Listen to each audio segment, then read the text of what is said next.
Mesdames et messieurs, chers abonnés de ma page Facebook, bienvenue et bien le bonsoir. Heureux de vous retrouver aujourd'hui au moment où nous sommes en train d'entrer dans la dernière ligne droite des fêtes de fin d'année et particulièrement la fête de Noël. Dans la tradition, c'est la fête des enfants et c'est le moment où les parents offrent souvent des cadeaux. Et bien sûr, en Afrique, les chefs d'État se font appeler pères de la nation. Aussi, nous autres attendons également souvent qu'ils nous fassent des discours de Père Noël, qui nous apportent des cadeaux et qui nous rassurent. Plusieurs chefs d'État africains offrent souvent beaucoup de cadeaux en fin d'année et c'est tant mieux. Et l'année dernière, le Sénégal, par le truchement de son chef d'État Macky Sall, avait annoncé un gros cadeau de Noël à toutes les couches défavorisées avec une réduction du coût de l'électricité. Ainsi, les populations défavorisées ont réussi à bénéficier de 30 milliards de francs CFA. Un gros cadeau de Noël.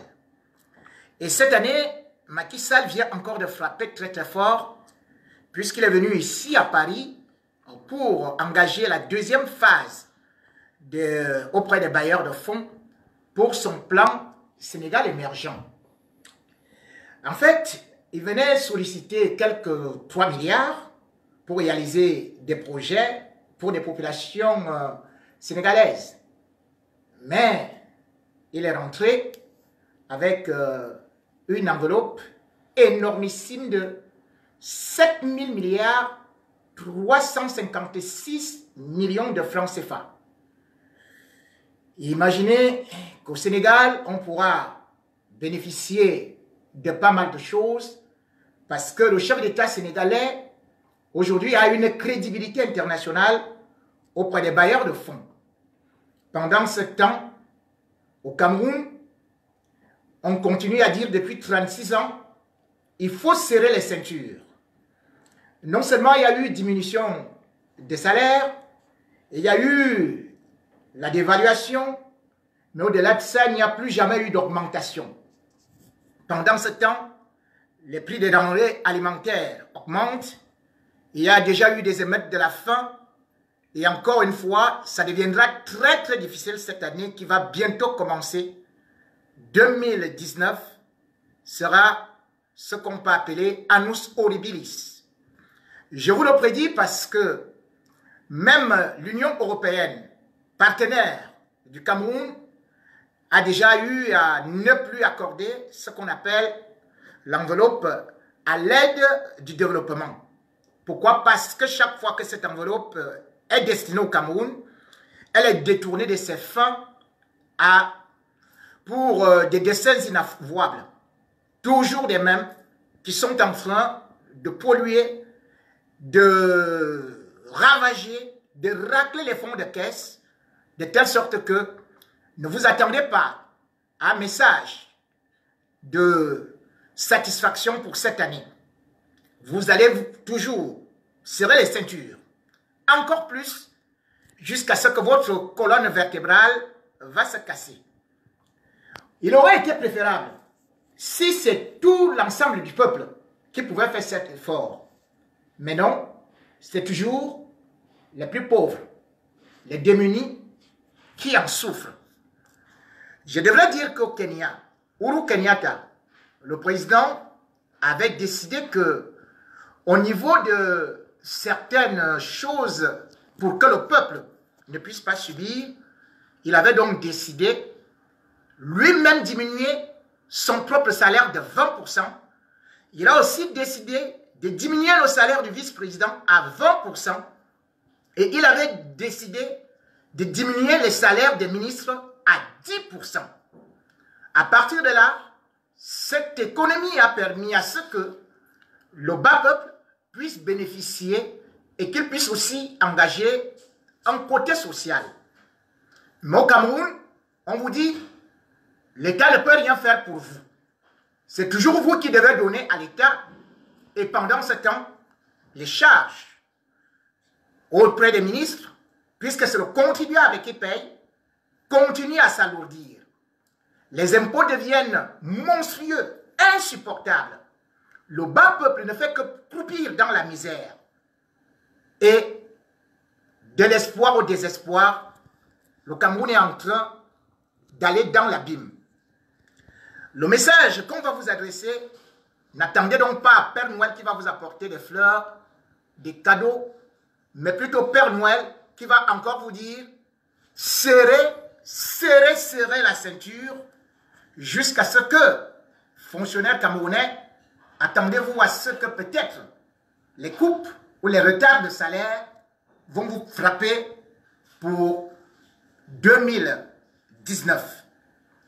Je ne suis pas un prophète de Malachie, mais je me base juste sur des chiffres, sur des perspectives qui nous viennent de la Banque mondiale, qui nous viennent du Fonds monétaire international et qui mettent totalement, actuellement, le Cameroun dans une position vulnérable où nous ne faisons que nous endetter sans pour autant savoir redistribuer au bas peuple. La seule chose qu'il y a, c'est les cadeaux de Noël au niveau du palais présidentiel et au niveau des membres du gouvernement. En effet, la CAN 2019 que devait organiser le Cameroun a permis à tous les membres du gouvernement de la quasi-totalité de tremper la main, de se lécher les doigts. Et jusqu'à présent, personne ne rend compte, personne ne démissionne, parce qu'ils se sont partagés une enveloppe de 3 000 milliards comme leur cadeau de Noël. Et nous en sommes là à applaudir des papas qui sont en train de manger, des grands-pères qui se partagent des cadeaux, pendant que nous, qui prétendons qu'ils appellent les fils de la nation, et nous les appelons des pères de la nation, ils sont en train de se remplir la panse, de se remplir les comptes bancaires et laisser un pays exsangue. Lorsqu'on parle de ce scandale de la CAN, c'est toujours les mêmes noms qui reviennent. Mais cependant, il y a des gens qui sont comme le canard sur qui l'eau de pluie glisse toujours sans pouvoir les pénétrer. Et sur ça, je devrais quand même dire que si nous avons ce fiasco et que nous devons payer lourdement le tribut, c'est à cause de ce qui s'est passé au niveau de la présidence de la République. Et c'est pour cela que je salue l'honorable député Mbada qui a demandé à ce qu'il y ait une enquête sur le retrait de la CAN. Et vous allez découvrir que là-dedans, il y a eu des scandales hors normes avec la main du chef de l'État qui a aussi laissé les gens voler pour que cet argent serve à sa campagne présidentielle. Et au Cameroun, quand chacun, dès que le chef de l'État donne un accord pour voler, tout le monde se met donc à voler en surmultiplié. Et lorsqu'on parle du secrétariat général de la présidence qui recevait les injonctions du chef de l'État, il faudrait quand même aussi dire qu'il y a toujours un nom qui revient, mais dont on ne parle jamais. Monsieur Séraphin Fouda, secrétaire général ou bien bras droit de Ngongo, dont tout le monde parle. Nous devons quand même dire que monsieur Séraphin Fouda a été recruté par le chef de l'État comme un grand économiste et on nous le présentait comme on présente actuellement le nouveau directeur de l'ENAM, c'est-à-dire qu'il était jeune, que c'était le renouveau et que c'était une façon de vouloir injecter du sang neuf. Mais il est venu avec des méthodes anciennes, toujours avec l'affaire des caisses noires et des détournements. Je devrais dire que le 20 octobre 2010, au moment où le chef de l'État accorde, bien évidemment, à AS Sonel une subvention pour le transport et l'alimentation de AS Sonel, Monsieur Séraphin Fouda est le président du conseil d'administration de AS Sonel. Où est passé cet argent? Entre-temps, monsieur Séraphin Fouda va quand même avoir des promotions, que ce soit au Premier ministère ou auprès du chef de l'État, ou d'ailleurs il va devenir monsieur économie à partir de 2011. Mais cependant, je me rends compte que depuis qu'il est là, nous allons de foirage en foirage, de biens toujours financiers dilapidés et de l'économie qui est en train de péricliter. Je devrais rappeler que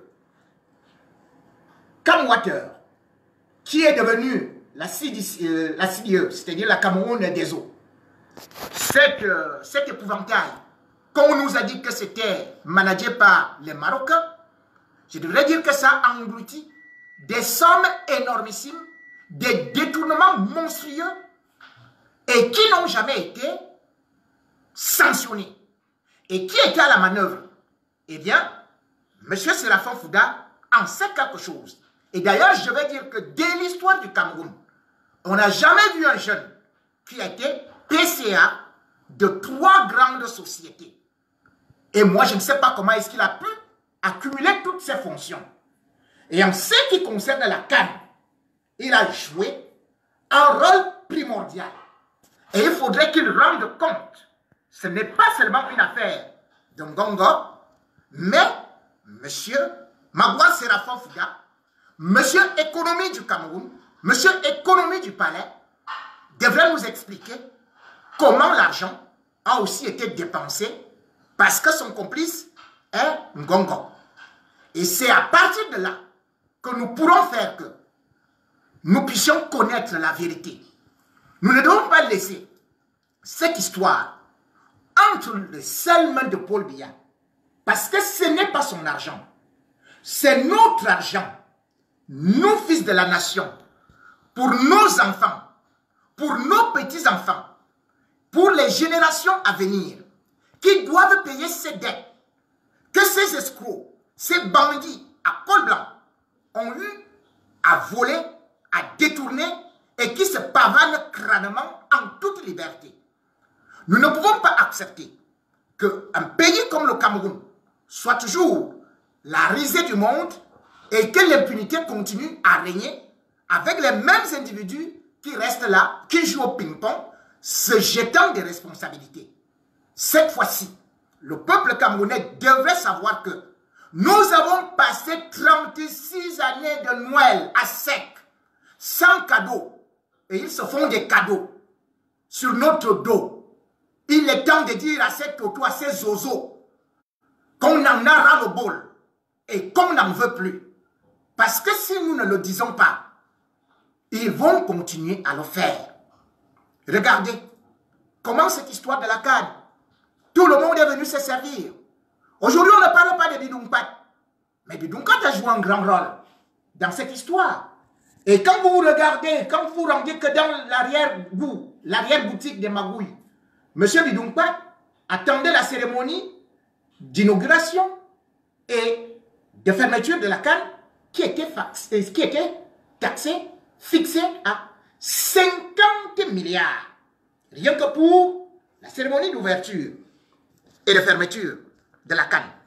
Quand on se rend compte qu'aujourd'hui, on nous sort ou des parkings qui sont facturés à 11 milliards, on se rend compte que le stade, même Paul Biya, était facturé à 200 milliards, alors qu'on nous disait 163 milliards, sans pour autant compter les VIP qui devaient être. On se dit, ces gens sont méchants. Ils sont méchants pour les générations à venir. Ils sont méchants même pour leur propre famille. Parce que, même au sein de leur famille, ils sont égoïstes. Regardez, M. Séraphin Fouda, ses études ont été payées par qui? Par Madame Bachet, Bernadette. Alors, cette dame-là aujourd'hui ne marche pas. Elle qui s'est occupée de ce garçon qui venait d'une famille de 10 enfants et qui est actuellement en Suisse où elle ne peut pas se déplacer. Mais M. Séraphin Fouda est incapable d'aller aussi offrir un petit cadeau de Noël à cette maman depuis que lui, il est entré au palais. Quelle ingratitude. Il en est le même de Ngongo. Quand on se rappelle que Ngongo, qui l'a amené là, c'est l'époux de la mère de la première dame. Mais lorsqu'elle était même malade, en Afrique du Sud, qu'est-ce que Ngongo a fait? Il a même refusé de lui offrir un billet d'avion. De telle sorte que la mère de la première dame est morte sans assistance de son mari. À cause des blocages de Ferdinand Ngongo. Égoïste, égocentrique, tout pour eux. Et cette gloutonnerie ne peut pas s'arrêter.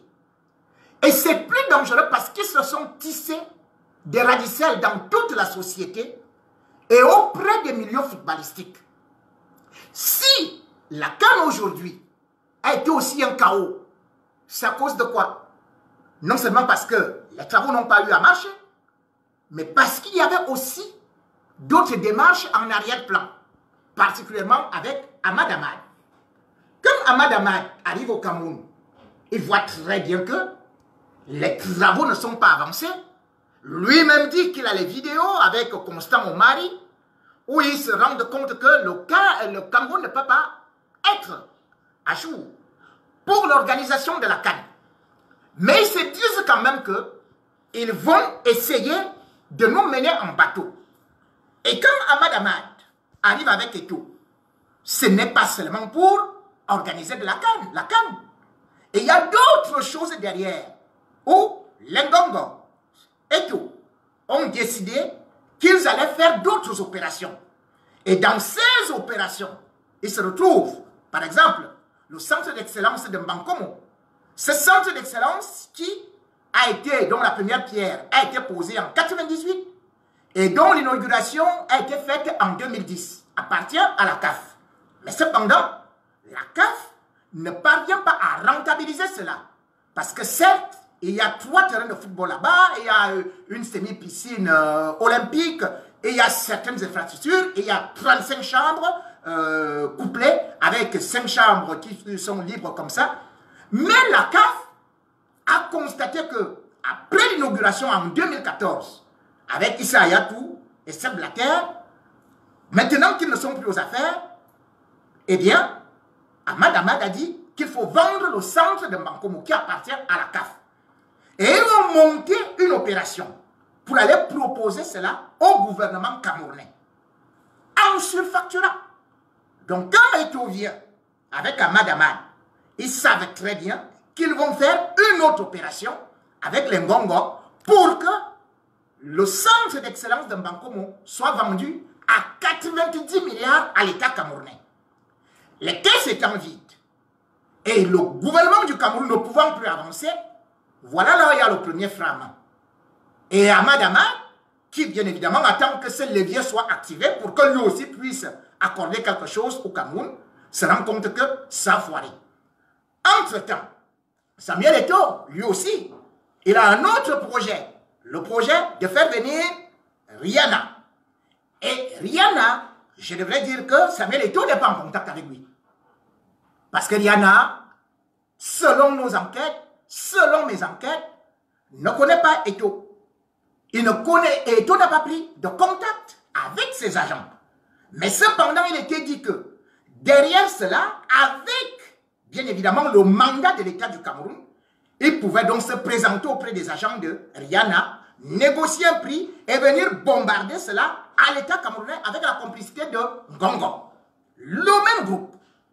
Donc en réalité, cette structure qui devait organiser le concert, ça devait donc être un concert avec ce qu'on appelle la Fondation Samuel Eto'o.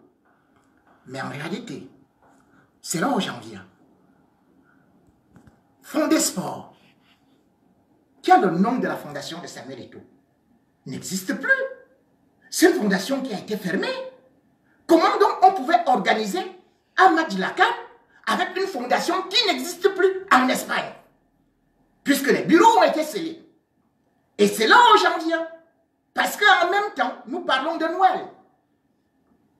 Papa Eto'o, qui est considéré parfois comme le Père Noël, était venu au Cameroun prendre une vingtaine d'enfants en disant qu'il allait avec eux, grâce à sa fondation, au niveau du FC Barcelone, pour aller faire une formation. Mais Camerounaises, Camerounais, savez-vous où se trouvaient ces enfants? Ils n'ont jamais été au centre du Barça. C'était une autre escroquerie fumante, parce que les financements venaient du Qatar. Ces enfants sont dans la rue. Connaissez-vous un seul qui soit actuellement au Barça?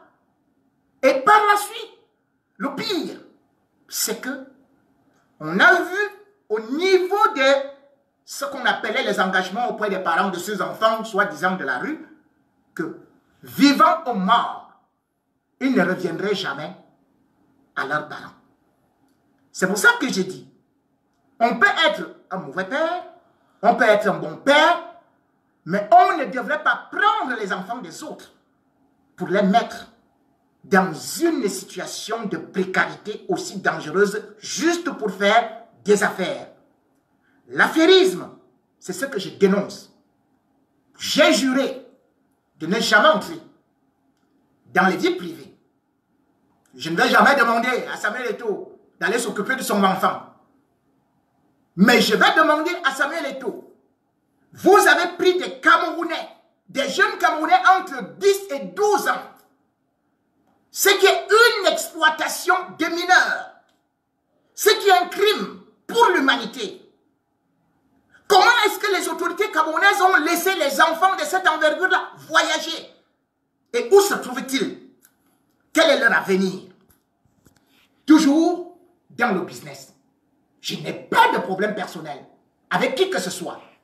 Mais je suis toujours la bouche de ceux qui ne peuvent pas s'exprimer et exprimer leur colère. De ceux qui, aujourd'hui, sont peut-être dans l'hiver, sont en train de trimer à gauche ou à droite. Et lorsque je sais que ces enfants ont été placés sous tutelle de Messalès, l'avocat d'Eto'o, de Barça et tout, et que par la suite, c'est la fille de l'avocat qui a récupéré cela. D'ailleurs, je vais y revenir en profondeur sur ce dossier. Mais j'ai dit, pour l'instant, je devrais quand même dire que pour tous ces enfants qui souffrent au Cameroun, pour tous ces enfants à qui on a promis Monts et Merveilles, Paul Biya en 2017 disait que pour la jeunesse camerounaise, il a créé 473 303 emplois et qu'il avait envoyé 500 000 jeunes au niveau de la formation pour l'agriculture et tout. Et l'industrie. Où sont ces jeunes? Où sont partis ces emplois? Que des promesses qui ne valent pas un pesant de respect. Depuis 36 ans, Paul Biya tourne la jeunesse. Et la jeunesse camerounaise aujourd'hui n'a plus d'avenir. La jeunesse aujourd'hui n'a plus d'espoir. La jeunesse aujourd'hui vadrouille comme les artistes camerounais. Et ces artistes camerounais, qu'on appelle souvent des sardinards, c'est eux, bien qu'ayant donné toujours le mandat à Paul Biya, bien qu'ayant été des chanteurs de louanges, continuent comme cadeau de Noël. Depuis des années, ils ne touchent pas leurs droits. Et cette fois-ci, j'entends que le ministre de la Culture a convoqué les artistes pour aller toucher des miettes. À combien s'élève cette enveloppe? Depuis quand un ministre de la Culture convoque les artistes pour venir faire une répartition? Ça n'existe pas. C'est les sociétés de droits d'auteur qui doivent le faire et non le ministre qui fait un communiqué. Et c'est ça qui est le véritable problème. Depuis que l'État du Cameroun existe, on infantilise les artistes, on les réduit à néant et ils deviennent comme des mendiants. Et c'est pour cela qu'ils sont des sardinards. S'ils auraient été normalement payés, ils ne seraient pas dans cet état. Rendez-vous compte, le Cameroun a connu combien de sociétés de droits d'auteur? Une foultitude. Socadra, CMC, Sosim, Socam, c'est incroyable. Alors que vous vous rendez compte, la France, où je suis, depuis 1851, a une seule société de droit d'auteur qui n'a jamais été dissoute. La petite Belgique, qui vaut peut-être une région, une seule région du Cameroun, a sa société de droit d'auteur, la SABAM, depuis 1922, qui n'a jamais été dissoute. Regardez au Nigeria, regardez actuellement en Côte d'Ivoire. Mais l'État du Cameroun passe toute sa vie à détruire des sociétés de droit d'auteur en utilisant un individu qu'on appelle Roméo Dika. Et quand je vois aujourd'hui Roméo Dika se lever pour dire que ça fait depuis qu'il soutient Paul Biya et qu'il est lésé et qu'il appelle à la révolution, je rigole. Je demande à tous les membres de l'opposition, n'acceptez jamais Roméo Dika dans votre maison. Je demande à tous les artistes de s'écarter du chemin de Roméo Dika. Roméo Dika, qui vient maintenant dire qu'il est dans l'opposition et qu'il s'est sacrifié pour le régime Biya et qu'il s'est sacrifié pour le pays. Mais je rêve. Mais ce n'est pas possible. Roméo Dika, né en 1964 à Abidjan, et qui nous dit qu'il a 33 ans de carrière, a combien d'albums? Non. On ne connaît qu'un album, Le mari de ma femme. Et qu'est-ce qu'il a apporté à la culture? Qu'est-ce qu'il a apporté à l'État? En dehors du fait de faire que, en 1992, quand M. Paul Biya braque, vole l'élection de Frundi, Roméo Dika va se servir du secrétaire général du RDPC de l'époque. Il s'appelait Charles Ndumba. Parce que Roméo Dika connaissait son fils. Et c'est à partir de là que Roméo Dika va entrer progressivement en disant qu'il vient avec des artistes. On lui donne de l'argent, il prend cet argent et met dans ses poches, il donne quelques miettes aux artistes. Bis le Petita en 97, en 2004, lui-même avoue que Charles Ndumba lui a encore donné 90 millions de francs CFA. Il a donné combien aux artistes? Rien. Mais quand il dit qu'il n'a jamais rien gagné avec ce régime, il n'a fait que des détournements. Puisque après avoir été au niveau de la Socinada, après avoir été dans toutes les sociétés, ou même il était avec son oncle qui a fait qu'il entre dans les histoires de sociétés de droit d'auteur, à savoir Vincent Djibouti, Roméo Dika avait été exclu. Et il a été rappelé par qui? Par la ministre Amatou Toumouna, cette vendeuse à la sauvette qui a été nommée par Paul Biya ministre de la Culture en 2007. De 2007 à 2015, ils n'ont fait que détruire la culture camerounaise. Ils n'ont fait que vassaliser les artistes. Ils n'ont fait que voler, s'enrichir. Ils n'ont fait que détruire les sociétés des droits d'auteur. Vous vous rendez compte que jamais dans l'histoire du Cameroun, un ministre en fonction n'avait été condamné 10 fois. Amatoutou a été condamné 10 fois par la justice.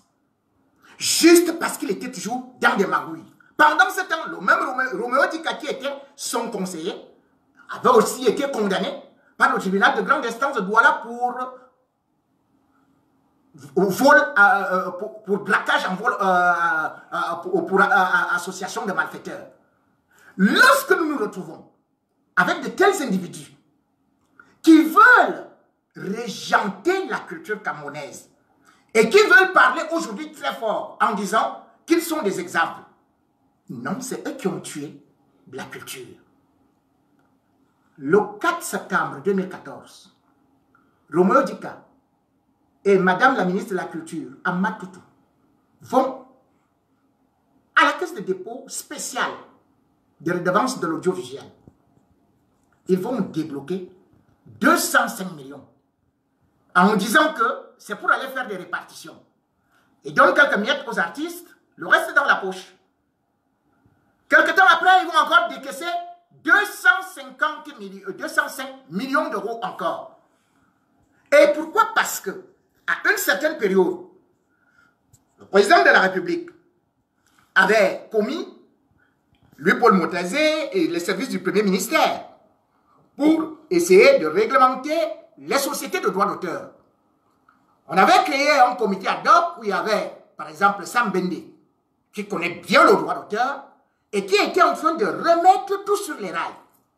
Mais qu'est-ce que Roméo Dika a fait? Il a préféré détourner les artistes en disant que lui, il a actuellement le soutien de la FIM, c'est-à-dire que la Fédération internationale des musiciens, qui est basée en Europe, et qui le subventionne, lui donne des guitares. Résultat, Roméo a organisé les partages de guitares pour juste bâcler l'opération du Premier ministre, et il a appelé les artistes pour les monter contre le Premier ministre. En tout et pour tout, Roméo a distribué 170 guitares, dont à Yaoundé. Puis la distribution des guitares devait aussi avoir lieu à Bamenda en 2015, donc en août. Ça a été renvoyé, ou bien déplacé plutôt, pour aller à Bangui, vers le village de la ministre de la Culture. Vous vous rendez compte? Et ils sont allés là-bas en disant c'est la FIM qui a donné ces guitares. Or, après enquête, John Smith de la FIM que nous avons contacté nous fait comprendre que mais il n'a jamais rien donné à Roméo Dika, il ne le connaît pas, attends. Et c'est là où les enquêtes s'ouvrent.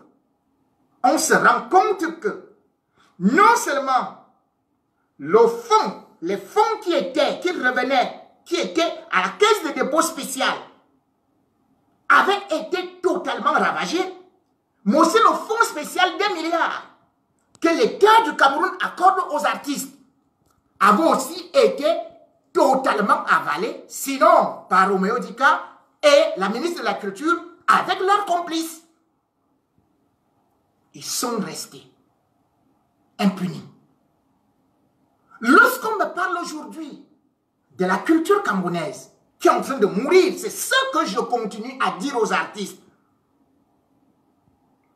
Mais regardez, si Roméo Dika n'avait pas bloqué les sociétés de droits d'auteur en utilisant les trafics d'influence, en disant, en arpentant les couloirs et en faisant les tacles par derrière à tous ceux qui voulaient réparer cela, on n'en serait pas là. J'ai commencé à parler étant au Cameroun. On ne me suivait pas.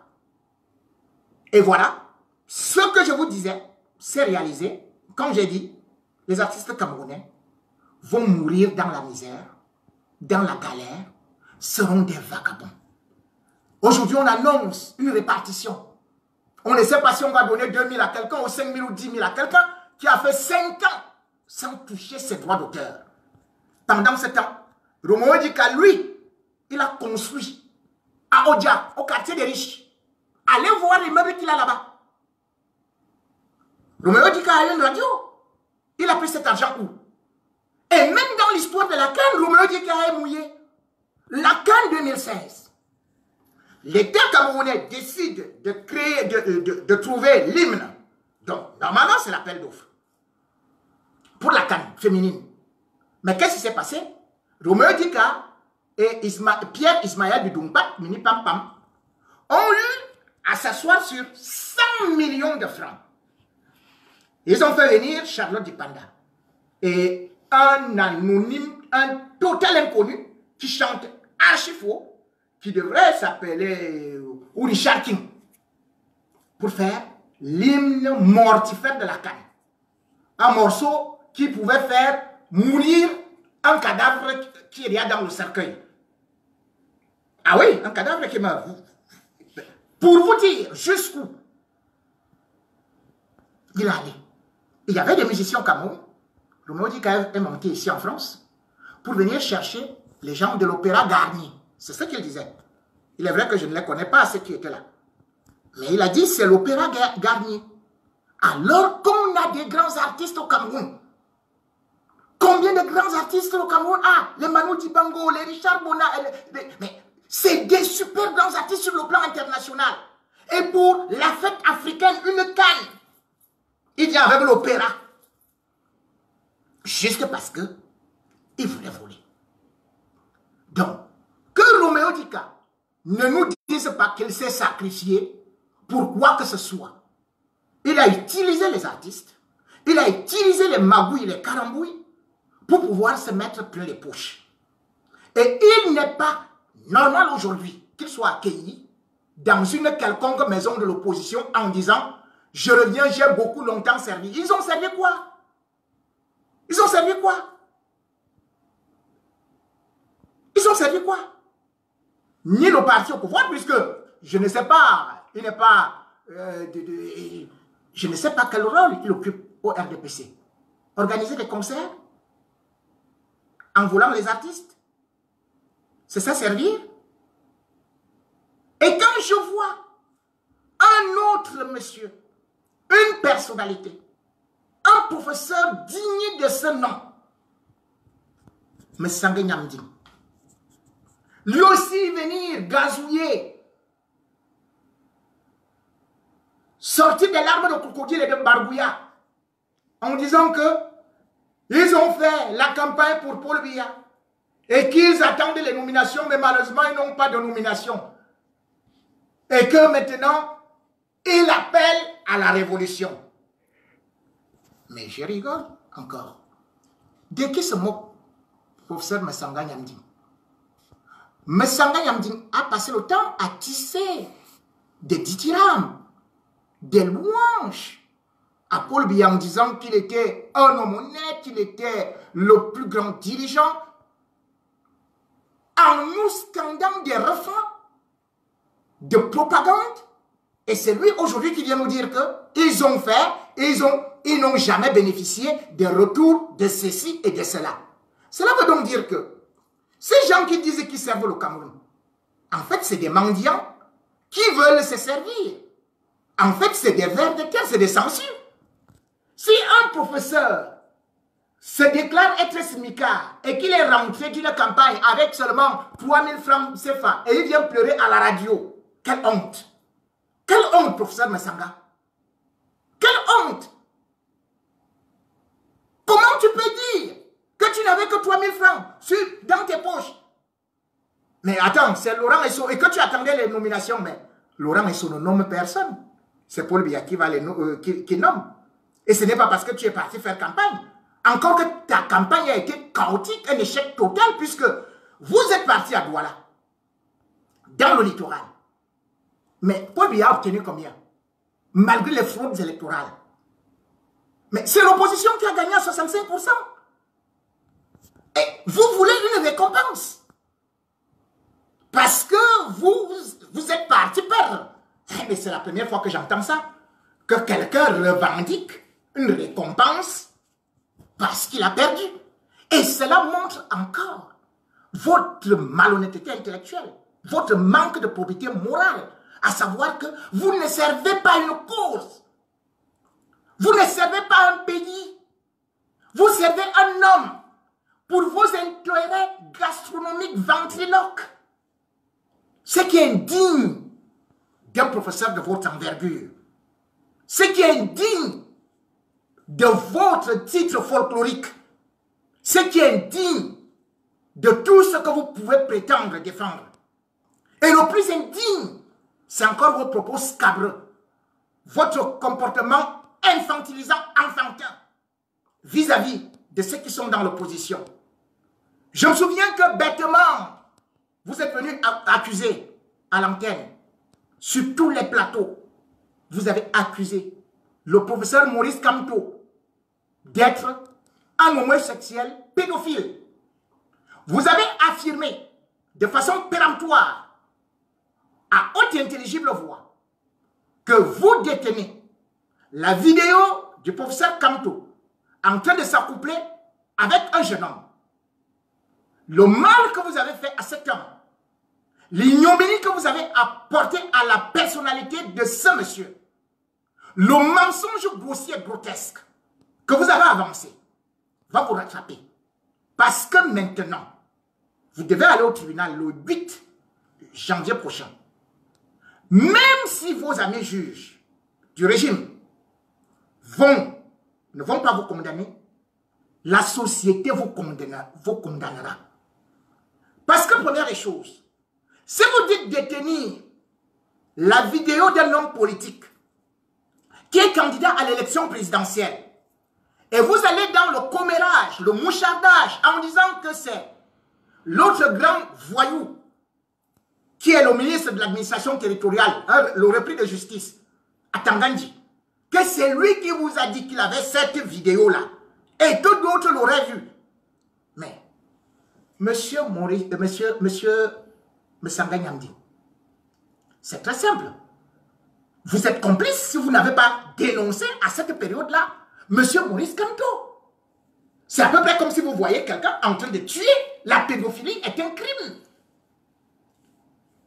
Vous voyez quelqu'un en train de tuer et vous ne dénoncez pas. Au moment où il veut devenir, où il est candidat à la présidence de la République, vous sortez, vous découpillez une grenade aussi nauséeuse, nauséabonde, pestilentielle, qui pourtant n'est qu'une invention farcesque de votre imagination puérile. Monsieur Messanga Nyamdi, sachez que même si vous avez une vidéo, vous devez être condamné. Pourquoi? Parce que c'est une complicité de crime. L'article 347, alinéa A, du Code pénal de 1965 et de celui de 1957, l'article 347 bis du Code pénal de 1972 condamne non seulement celui qui commet des actes de pédophilie ou d'homosexualité au Cameroun, mais aussi celui qui en est le détenteur ou qui le couvre. Et ça dépend de l'élasticité ou des circonstances aggravantes ou des circonstances atténuantes. Circonstances aggravantes, ce qui est le cas que vous avez eu à déclarer à la télé, cela veut dire que moins de 16 ans, vous encourez entre 10 et 15 ans de prison, plus une amende de 200 000 francs. Préparez-vous donc à aller en prison avec M. Maurice Kamto lorsque vous allez présenter cette cassette ou cette vidéo. Mais si vous ne l'avez pas, ce sera encore plus grave. Ce sera encore plus grave. Donc, apprêtez-vous. Un enseignant de lyrique. Mais finalement, je ne comprends pas mon pays. Vous n'avez que le culte de la diplômée, des titres ronflants. Mais en fait, bandit d'ignorants, ignorantissimes. Comment un professeur de l'Institut des Relations Internationales comme vous peut se permettre de telles déclarations, peut se permettre de tels comportements, de tels mensonges, et venir pleurer à la radio pour des piécettes jaunes? Oui, vous avez créé ce qu'on appelle le GF1. Vraiment, vous avez faim. Vous avez faim. Pourtant, quand on voit votre carrure, joufflu, maflu, ventru, fessu, on croit que vous êtes au-dessus de la gourmandise. Mais non, vous êtes au niveau de pain sardine. Bon appétit. Mais cependant, je devrais quand même dire que dans l'histoire, vous tous qui avez soutenu le régime par le mensonge, maintenant vous dites que c'est les autres qui volent. Mais non, vous faites partie du régime. C'est tout un régime qui est aux abois. C'est tout un régime qui est sali. C'est votre parti politique qui a volé. Ce sont vos camarades. Il y a la solidarité. Ah mais c'est ça. Vous avez défendu ce régime contre vent, marée et de choses, et ras de marée. Aujourd'hui, vous voulez vous enfuir et lancer une révolution caméléonesque. Ah non, vous êtes de quelle couleur? Ou vous êtes de l'opposition, ou vous êtes du régime. Vous voulez vos cadeaux de Noël? Allez demander calmement à Paul Biya, au lieu de venir aboyer à la télé, salir les personnalités, mendier, avec qui de surcroît? Avec Roméo Dika. Quand vos enfants vous regardent, vous dites que vous essuyez les larmes en studio parce que vous pleurez, que vous n'avez pas été récompensé, vous n'avez pas eu le pain sardine. Quand tu rentres, ton enfant te dit quoi? Papa, vous aussi vous êtes sardinard? Oui, professeur Sardinard. Mon fils, je suis sardinard. République de Sardinard. Personne au-dessus de la gourmandise.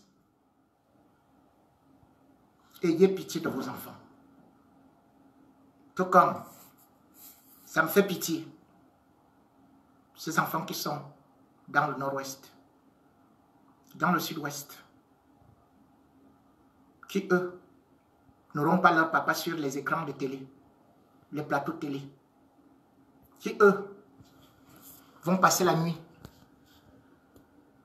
à la belle étoile, la nuit de Noël, qui eux n'auront aucun cadeau, qui eux sont sous les arbres à cause d'une guerre que vous, professeur Messanga, et tous les autres faucons du régime avaient encouragé Paul Biya à faire.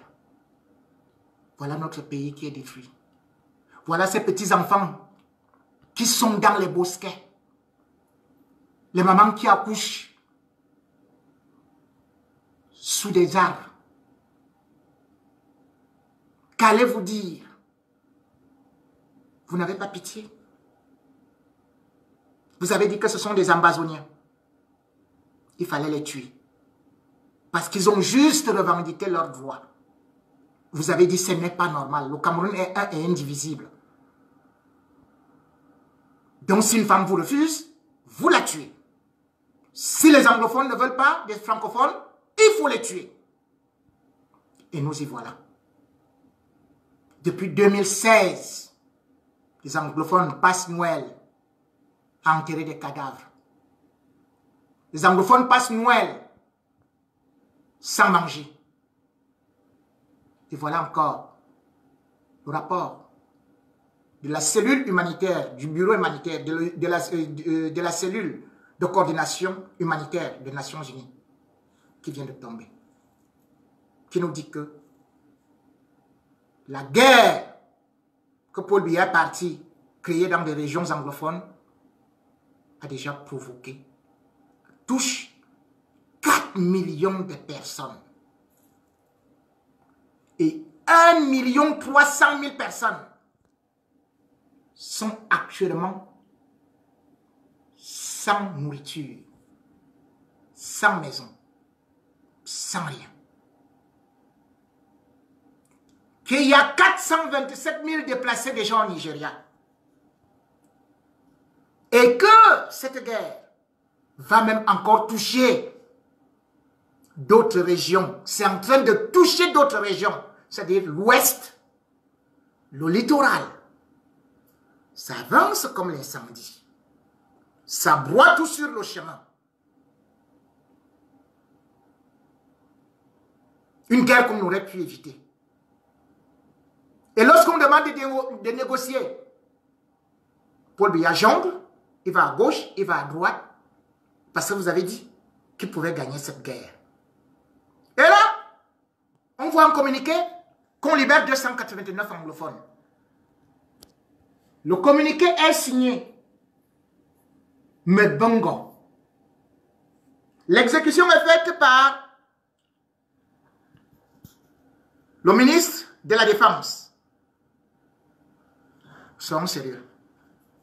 Un décret présidentiel pour amnistier des gens, un décret pour amnistier des gens est signé du chef de l'État. Les Camerounais n'ont jamais élu Mbengo, Ngongo plutôt, voulais-je dire. Ils n'ont jamais élu Ngongo, président de la République. Ils n'ont jamais élu Betia Somon, qui est ministre de la Défense, président de la République. Un président de la République qui est incapable de prendre une décision et de signer. On envoie un communiqué. Ce qui signifie que tout cela montre qu'il n'a pas de volonté. Puisque cet acte, ces communiqués du ministre de la Défense et du secrétaire général de la présidence sont nuls et de nul effet. Et par ailleurs, vous avez vu, le porte-parole de l'Ambazonie, des forces ambazoniennes, Tanko Evo, qui a bel et bien dit qu'il rejetait cela. Comment vous pouvez créer un comité de désarmement sans pour autant discuter? Ça ne peut pas marcher. Je l'ai déjà dit, je le répète. Pourquoi Biya ne regarde pas ce qui s'est passé ailleurs? Pourquoi vous, les professeurs, qui connaissez l'histoire et la géopolitique, vous êtes incapables d'expliquer au gouvernement que aucun gouvernement au monde n'a réussi à vaincre une guérilla? Aucune, même les Américains. Mais regardez les Américains. Les Américains ont fait quoi en Afghanistan? 50 ans de guerre. Ils n'ont pas vaincu, hein? Ils étaient finalement obligés de négocier avec les talibans. Regardez par exemple les FARC en Colombie. Mais les FARC, les forces armées révolutionnaires, sont entrées dans une résistance contre le gouvernement, contre le régime central. Ils ont dit, nous ne voulons plus de vous. La guérilla a éclaté. Mais ça a duré combien de temps? De 1952 jusqu'en 2012, où le gouvernement colombien décide d'appeler ce qu'ils appelaient d'abord, ce qu'ils surnommaient comme Paul Biya, des terroristes, pour leur dire, en octobre 2012, venons négocier. Et c'est de là qu'ils ont signé les premiers accords de paix. Et ces premiers accords de paix faisaient que les FARC, donc les forces armées révolutionnaires, puissent accepter de libérer d'abord les otages qu'ils avaient déjà. Parce que c'est ce que vous ne savez pas. C'est-à-dire que plus le conflit va durer, plus les forces de l'Ambazonie vont attraper des otages, comme les FARC, qui avaient déjà 500 otages civils et qui avaient déjà 90 personnes politiques, dont Eliane Bettencourt, qui était française et qui voulait être candidate à l'élection présidentielle, et dont Sarkozy était d'ailleurs obligé d'aller négocier pour la libérer. Vous croyez que l'armée camerounaise est plus forte que l'armée colombienne? Plus forte que l'armée américaine? Vous vous trompez. Quand vous voyez ce qui s'est passé en Namibie, c'est la même chose. Pour le désarmement, on a utilisé une force neutre de l'ONU pour venir désarmer les 10 000 combattants. Mais ils avaient commencé combien en Namibie? Ils étaient 500, 000, 2 000, 3 000, 4 000, 5 000, 10 000.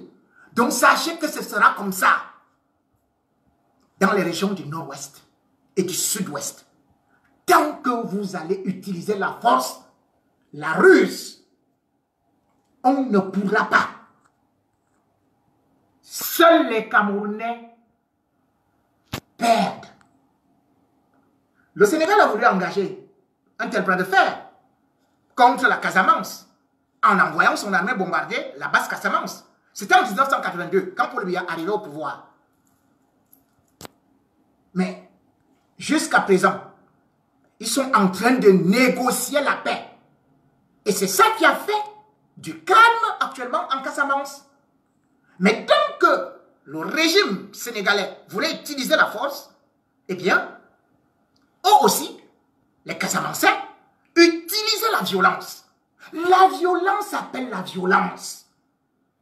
On ne peut pas combattre son peuple avec des armes.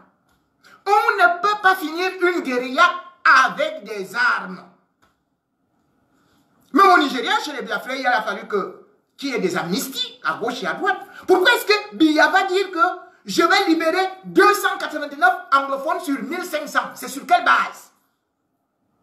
Mais il n'avait qu'à libérer les anglophones, de convoquer une assemblée, ou alors de convoquer plutôt les leaders, pour parler avec eux, pour qu'on aille à une paix.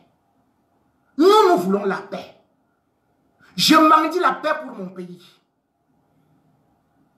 Je ne voudrais pas que mon pays soit dans la guerre pendant 50 ans. Les guerres de sécession, les guérillas, ça ne finit pas en moins de 50 ans. Je ne voudrais pas voir mon pays totalement épuisé. Je ne voudrais pas voir les Camerounais s'entretuer. Continuer à rester comme ça. Et dire que je vais fêter Noël. Imaginez, M. Biya, si c'est Brenda qui était au front là-bas chez les anglophones, si c'était Junior, si c'était Franck Biya, et qu'on vous annonce qu'il vient de mourir, vous seriez en train de fêter? Est-ce que vous savez, M. Biya, que dimanche, on a bombardé les anglophones, pas les anglophones, les forces de l'Ambazonie, ont aussi attaqué un commissariat. 14 policiers gravement blessés. Et le commissaire, lui-même, il a été tué. Pendant ce temps, les forces armées tuent aussi les Ambazoniens. Tout ça, c'est des Camerounais. Monsieur Biya, je vous interpelle. Si vous êtes un père de famille, réunissez votre famille. On ne peut pas continuer cette guerre. Monsieur Biya, quel est l'héritage que vous voulez laisser à vos enfants? Que du sang? Monsieur Biya, appelez les évêques, appelez les imams, appelez l'opposition, appelez les séparatistes pour mettre fin à cette guerre. Et puis je vous suggère, pour le prochain gouvernement, vous ne pouvez pas entreprendre quoi que ce soit avec ces gens qui ont des mains trempées de sang. Faites un gouvernement courageux. Trouvez même un premier ministre qui soit un anglophone charismatique ou un homme de la société civile charismatique qui peut jouer le lien entre les anglophones, les francophones, entre l'armée et les séparatistes. Autrement dit, ce sera l'ONU qui va le faire. Et c'est ce que nous ne souhaitons pas. J'interpelle les hommes politiques. Que vous soyez de l'opposition ou du régime, de changer de ton, d'aller à la réconciliation. Aujourd'hui, le régime Biya ne peut plus tenir rien qu'avec le RDPC. Il faut un gouvernement d'union nationale. Que M. Biya prenne, que ce soit des gens de l'opposition, oui, ce ne sera plus la mangeoire, parce qu'il s'agit de préserver les intérêts du Cameroun. Il s'agit de préserver les vies humaines. Il s'agit de préserver tous ces enfants qui sont totalement déjà dans la rue et qui vont se transformer en grands braqueurs, en grands sanguinaires, en grands tueurs. J'interpelle l'Église, le cardinal Toumi, Monseigneur Cléda, d'intervenir. Ne laissez pas pourrir la situation. Je demande à tout homme politique, qu'il soit de gauche, de droite ou du centre, il ne s'agit plus de soutenir Biya. Il a 86 ans. Il est au soir de son existence. Mais l'avenir, c'est devant. S'il vous tend la main, prenez cette main Saisissez cette opportunité pour régler ce conflit que lui ne peut plus régler.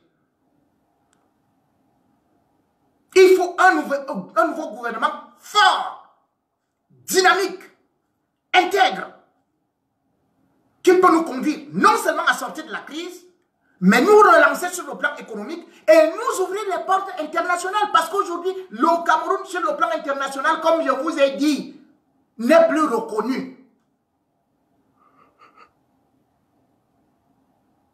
Le Cameroun est devenu rien du tout. Ensemble, reconstruisons notre pays. Ensemble, faisons des concessions. On ne peut pas dire qu'on ne peut pas négocier avec les anglophones ou bien avec les leaders qui sont en prison. Il faut une amnistie générale. Monsieur Paul Biya, amnistie générale.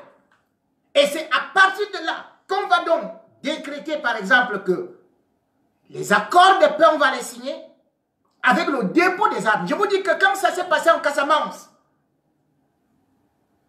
ce n'est pas hier. C'était en 2012 et ça a continué en 2016 et c'est maintenant en 2018. C'est comme aussi les FARC. Je vous ai dit, quand ça a commencé, progressivement, on pense les plaies. On refait la famille. On se pardonne. Comme les Rwandais l'ont fait. Entre les Tutsis et les Hutus. Regardez comment le Rwanda évolue aujourd'hui. Nous sommes un peuple, nous sommes une nation. Et nous devons accepter le pardon. Nous devons accepter la fusion. Nous devons aller dans l'union et non dans la division. Et pour cela, un grand homme, un père, Monsieur Paul Biya, père de famille, Père Noël, comporte-toi ici en laissant, en amnistiant tous les anglophones et en appelant tout le monde sur la table, en ayant un gouvernement d'union et non un gouvernement RDPC, un gouvernement de faucons. Chasser des gens comme Atangenji de ce gouvernement qui n'ont servi à rien. Chasser Laurent Messo qui n'a servi à rien dans ce gouvernement et qui n'ont fait qu'attiser la guerre, qui vous ont conduit dans cette erreur.